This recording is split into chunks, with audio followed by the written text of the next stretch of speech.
All right, hi Keith. Hello. So this is a Misfit Playbook interview, and I'm Laura D'Ambrosio, and today we're going to be talking with Keith Nerdin. Did I say your last name right? Just Nerdin, just Nerdin. like it Nerdin. says. So Okay, Nerdin. sounds Yep. good.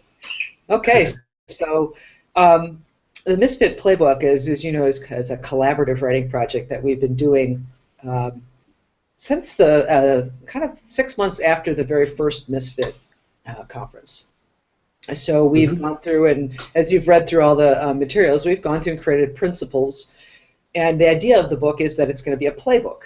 So the interviews that we're doing are a way of kind of collecting your stories about what it means to be a misfit, and in particular, if you would have kind of a step-by-step or a play-by-play description of how to live one of the misfit principles. And these Okay. stories will make their way into the book, and they'll also be available in video format. So Great. as you have looked through some of the materials before, are there principles that particularly stand out or resonate with you? Yeah, they all really stood out. In fact, I was a little upset at Nelson when I first read them that I hadn't seen them before. I'm like, how did I not see these before? These are fantastic. Why are these not, printed and on my wall? They were fantastic. Every single one of them, I really just loved, and I really enjoyed seeing them printed Mhm. out like that. But some of them that really stood out to me were being authentic, the idea of local, but probably the one that stood out most to me was choose, and just the choices that we have. That one stood out more than anything else to me. Okay. And what in particular about that really stood out for you? Well, several things around that actually. One thing I've just been thinking about a lot lately is how that's what life is. Life is this grand culmination of all of our choices. We are always at choice. I chose to have this conversation today. I chose to wear this shirt. I chose to work in the field. Everything we do is a choice, and so that it's just that the fact that it's that big of a deal that that's what makes up our entire lives are the choices that we make. So it's just that important to me. Yeah, I'd agree. So if you think of this as kind of a playbook, and hmm somebody could open up this Misfit playbook and they get to the section that says choose. And hmm you're going to give somebody kind of like a play. Kind of think of, football in a way. Okay, I'm going to run this play. So today I want to work on Okay. choose. How would you give somebody Okay. a play-by-play or a step-by-step instruction to implement that particular, to implement the choose principle? Okay. Well, the choose principle, the part that I would focus on the most is choosing to live now, not later. The idea of, and especially, I would tailor this just because I've been thinking so much about kids, and how uh, for kids to not just be planning for the future, and that's what most school and education is about, is just planning and preparing and living in this theoretical world. But in fact, living now, choosing to live your life now, even as a kid, and then carry that on throughout your adulthood, and not just always be planning. There's so much theory, there's so much that we tend to always be preparing and planning and thinking about the future. And when I get done with this school, then I'll go to this school, and then I'll get that degree, and then I'll get this degree. And we're always just thinking, planning for the future. And the idea is to, even as a 10-year-old kid, to do something right now that's real and meaningful and connected to your interests and making a difference in the world right now, and not just getting ready to make a difference later. So I guess that would be kind of the title of this, of choose, would be choosing to live now, not later, and kind of especially how that relates to kids. And then I would have some steps in there that I go into. So maybe the first step is basically to focus on what you can do right now, or focus on the present moment. It kind of reminds me of the idea of, I'll be happy when. I'll be happy if I, lose 30 pounds. I'll be happy if I get this degree, or if I launch this product, instead of being here at this moment. So you really, I'd say Exactly. your first step is like stay in the present moment. Yeah, yeah, absolutely. And just do something now. I mean, I think that would be step one, is just to stop planning, especially for the long-term future, and do something now. If you are, for example, one example I can use is my 10-year-old son's name is Cosmo. And Cosmo he's asked me a couple times about how he could make some money, and because he wanted to make some money. And so we started talking about some different things, and our conversations evolved to where now Cosmo has been the owner of Cosmo's Cookie Club for the past 6 months, where it's a subscription model, and he has 10 customers, and every month he, with his own money, makes, he'll send out the invoices to people, and he will go to the grocery store and do his own shopping with his own money, and he'll make the cookies, and then we'll go deliver them, and he packages them up. And he's doing all of that. And this is something that, as a 10-year-old, it's not, I mean, what if it grows, and what if it's something that he loves, and which he is so far, loving it, and it becomes something that by the time he graduates from high school, he's already been an entrepreneur. He's already been doing. He's already had these experiences. We talk about so many things of these. It's like real-world word problems from math that are very relevant to him because it's real. It's not just theory. And so I think that's just a fantastic example of actually doing something now, not just so that he can get prepared for a later career, but what if this turned into his business, and he's starting it now at the age of 10? Yeah, and what I'm hearing you say too is that that's not the focus. The focus isn't, hey, I want to start a business that'll like fund my college. The focus is, I want to make some money right now, so I'm going to sell subscriptions to 10 cookie customers. Yeah. And see where it goes. Yep. Yeah. Okay. Yeah. So step one is do something now. Let's focus on Yeah. what you can accomplish today. So what would step two be? What would step two be? Step two could be lots of things, but I think it doesn't have to be linear either. Sure. Yeah, another step that we'll call step two, I would say, would be just to become fully accountable for everything in your life. When you think about it, when you get frustrated with your situation, you feel stuck and you feel like you're not living the kind of life that you want to live, just to remember that you are exactly where you chose to be, doing exactly what you chose to do, that you have a choice. You have a choice. You always have a choice. You made a bunch of choices that led up to now, and you could make the choice right now. You could take your earphones out right now and walk out the door. That's your choice. You could leave your life behind. You are choosing to be where you are. And just that, becoming fully accountable for everything in your life, taking that full ownership and responsibility for it, is very liberating, and it's just very empowering to say, look, I am completely accountable for this, and I am where I want to be, doing what I chose to do. That's been a huge help for me. So the difficult thing might be that even if let's say you don't like where you're at, you have to still kind of take a hard look at yourself and say, I am still responsible for all the choices that got me here. Sure, and things, and that's not to say there's not outside influences that you don't have control over that do happen to you, but I guess for me, for some reason, and I may not be able to articulate it very well, but just knowing that I could walk out on my family. I could leave the work behind that I do now. I could completely change, so not necessarily thinking about the past and not even a whole lot about the future, but just right now, the fact that I could change it and go somewhere else, and I'm not choosing that, means that I'm choosing to be here. I'm choosing where I am right now. Okay. So we have basically do whatever you can in the moment, and take responsibility and accountability for the place you are at right now, for the choices that you've made. Yes. Is that kind of like if I had to sum it up? Yeah, I think that'd be great. Okay. What else would be in to help people embody the principle of choose?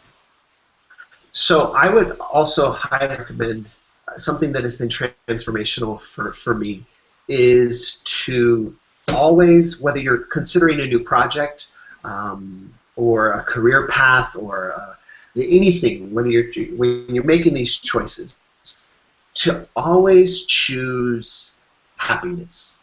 I have had the opportunity, privilege, challenge, trial, whatever you want to call it, over the last few years to turn down several different kind of opportunities, and I always hold them up to a single litmus test, a single thing, and it's like, okay, if I do this, is that going to bring more happiness into my life?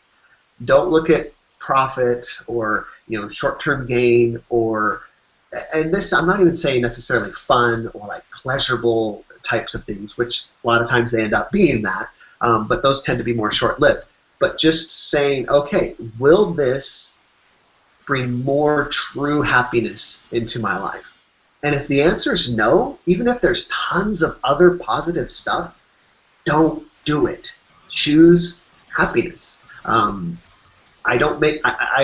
passed up several opportunities where I know I could have made a lot more money, but I know that they would have impacted my lifestyle and they would have taken me away from my kids. They would have, there's just a lot of things about that I could have gotten this praise and recognition from the world, but I would not have been happier. Those aren't what bring me more happiness. So just always choose happiness when you're making those choices. And then just you'll be happy. I promise. To dig a little deeper into what you said there too, you're saying happiness is not just like a fleeting sense of pleasure. You're talking about the deeper sense of happiness, like almost like a contentment. Yes, absolutely. I like that. Yeah. When you're going to bed at night and you just have this sense of, that was a good day. And it was a good day because you were doing what you chose to do, the stuff that you knew would bring happiness into your life. And when you're choosing happiness, you're positioning yourself to make the greatest impact in the lives of other people as well. It's not a selfish thing. It's setting you up to make the greatest impact possible in the world. It feels selfish, but it's not. Mm-hmm. Great. Wow, that's phenomenal. That's almost like enough right there. But what, I'm going to kind of push you a little bit to say, and what else would there be? If we're going to live in, let's say, if I'm looking at this as kind of a play-by-play, okay, I want to really be the kind of person in the world who embodies this misfit principle of choose. So today I'm going to practice making sure that whatever it is that I'm doing, I want to do it right here in the moment. And whatever choices I make, I'm going to hold up to that principle of happiness. It's another principle, even. Maybe it's, I don't want to use the same word principle, but we're going to hold it up to, will this make me happy or not? And I'm going to take responsibility for these choices that I make. Yeah. So what, if you even get even more practical, like someone gets up in the morning and how can they live this principle from the moment they wake up? Okay, so kind of along the lines of choosing happiness, acting now, is the idea of making the process the goal. So we tend to have a lot of goals in our life. We want to write a book, or we want to launch a business, or we want to, if we have a business, sell it and make a lot of money, or we want to retire when we're really young, or we want to travel. We have all these different goals that are out there in the future somewhere. And if you kind of bring this about making the choices, and if you're always choosing happiness, I would highly recommend, really, as far as a practical tidbit, focusing on the process. So, and the process for me, what I would describe that as setting up your lifestyle. So instead of working really hard, long hours, and saving money so that you can go on the trip, you're sacrificing the lifestyle now for something later. So I have really tried to shift making the goal my day-to-day. So if I can create, if I could, for example, when I set up a contract with the client, one time I set up that contract very specifically in a way that allowed me to work just a few hours every day and still generate the kind of income that I need to enjoy every single day. So it wasn't about some end goal. It was about, I'm setting up this contract to create the lifestyle that I want now from each day. So I'm able to wake up and work for a few hours early in the morning before I check social media, and then I'm done for the day. Like I'm on the coast, so it's noon, and I'm done working as far as specific activities to generate revenue for me and my family. And then a practical way to tweak that is like, okay, really focusing on your routine, I guess. So if I'm able to incorporate something into my morning routine about how to get some physical exercise and some movement into my routine, then woohoo, I've achieved my goal on day one. I don't have to wait until I've lost 50 pounds. I've achieved success because that's a part of my routine. That's part of my process now. It's making me happy now. It makes me feel good now. And then I can adjust and tweak that routine in other ways to bring more happiness and joy into my life. Now, my goal is to make my routine, my lifestyle, this process, the best I possibly can to make each and every single day the best I possibly make it. And then that is going to take me wherever life will take me. And so that would maybe be some practical ways. How can you adjust your routine? How can you, and then when you do that, say, pat yourself on the back. It's like goal achieved. Right now, that's what I was trying to do, was to improve that routine and that lifestyle every day instead of doing something so that you can make the money later, so that you can lose the weight later, so that you, whatever those things are later. Does that kind of answer your question? Yeah, actually, I can pull a couple of steps out of that, because one of the things you said is make the process your goal. Like you're, in the day-to-day process. And then something else I think that you said out of there is that then make your routine support that process, because I think they're different things. Okay. So you kind of talked about the process is the goal. It's kind of like life is the journey. Yeah. Rather than focus on something in the future, you focus on the process right here and now. What is it you're doing? It's slightly different than what you said earlier. And then the routines that you have, if you actually do something that has movement or action in that process, that's a success. And you get to, and actually I would say your last step is celebrate. Celebrate the choices that you make that are actually supporting what your principles are. Is that kind of trying to tease out a little step by step? I like it. Yeah, no, that's good. Excellent. So the steps that I think we have right now, and we can kind of tweak these if you want to, but we've got that we want to focus on what you can do right now, rather than focus on what you have to do in the future. And then I'm forgetting step 2. What was our step 2? Was that the one about being fully accountable? Yes, the one about being responsible for here and now. Okay? And then you're saying that make the process your goal is another step. So the process is your goal, and maybe it's a subset of that you have routines and create routines to support the process. Well, committing to always choosing happiness was. Yes, that's step 3. Commit to choose happiness. Or it's the litmus test. I like that. That you're holding your choices up to the litmus test of happiness, and that's making the process your goal, and create the routines to support that process. And then I think your Yes. last one was to celebrate. You celebrate the Yeah. changes you make. And I Or, guess just one other thought. Oh, I was going to say one other thought that kind of overlays a lot of this, since it is about choice, but it's choosing happiness and choosing to live now. One thing that I would just add to all of that is another very powerful concept for me is just to remember that we choose. Well, we feel the way we think.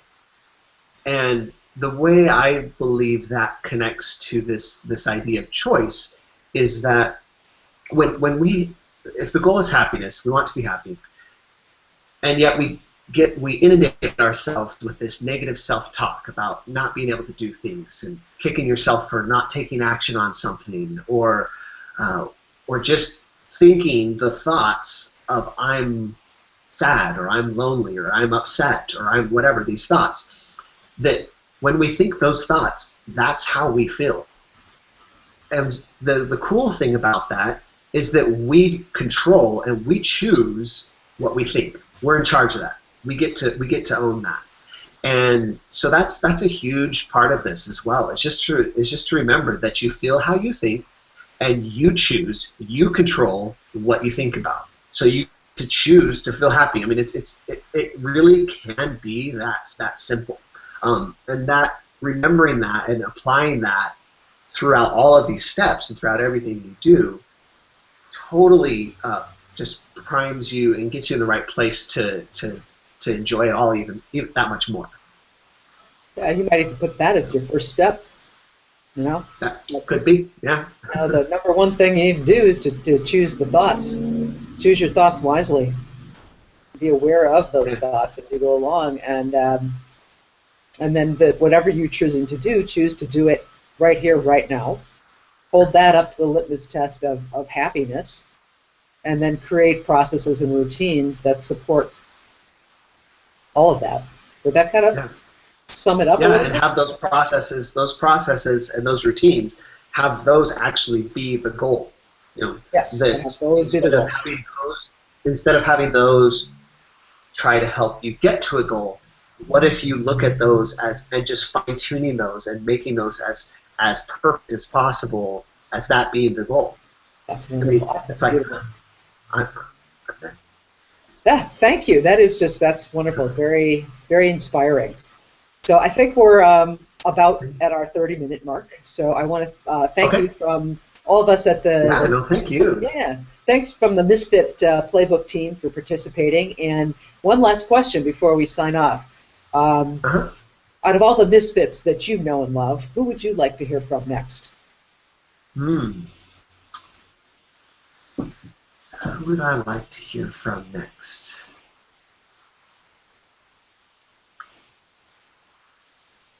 You know who was really intrigued me? So last year in 2014 was my first time attending MisfitCon in Fargo, and the one that I left wanting to hear more from, probably more than anyone else, that I was most surprised by was, and I forget his name. That's terrible. So you have to edit this part out. But the yo-yo guy. What's Ah, his the yo-yo name? guy. I don't remember his name either, but Yeah. I remember him. Yes. So we'll make a note Yeah. of that So and see if we can find him. yeah, he really surprised me. I saw his yo-yo stuff, and that's pretty cool. And so I kind of thought that was his main, reason for being there and draw. But actually, his take on things and his observations, especially from such a young age, and kind of he had been thinking pretty deeply about a lot of that stuff from a very young age, and I thought that was really intriguing. Great. Okay. Well, thank you. We really appreciate your time and your willingness to share.